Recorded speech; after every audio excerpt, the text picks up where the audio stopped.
Hello guys, দিনটা ছিল জামাই ষষ্ঠী। আর সেদিন যে কি মারাত্মক গরম পড়েছিল সেটা আমরা সকলেই জানি। যেহেতু এইবার আমাদের প্রথম জামাই ষষ্ঠী, তাই ভেবেছিলাম এইবার অনেক সাজগোজ করব, কিন্তু গরমে আর সেটা হয়ে ওঠেনি। আর জামাই ষষ্ঠীর রিচুয়ালস হিসেবে কেন জানি করম চা লাগে, সেজন্য দেখো করম চাটাও নিয়ে গেলাম বাড়িতে। যেহেতু বাড়িতেই গাছ ছিল তাই আর কিনিনি।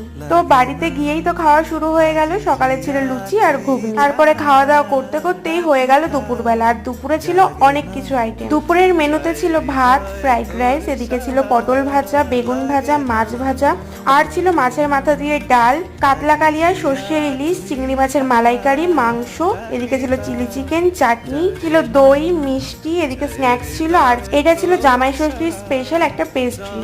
তো এত কিছু খাওয়া দাওয়া করেই কিন্তু আমাদের জামাই ষষ্ঠীটা প্রথম বছর খুবই ভালো কেটেছিল। আর রাত্রে ছিল এদের গেম খেলা। আমার ভাই আরও একসাথে হলে এত যে গেম খেলে কি আর বলবো। তো এই ছিল আজকের মিনি ব্লগ। ভালো লাগলে অবশ্যই লাইক, কমেন্ট, সাবস্ক্রাইব করে দাও। টাটা।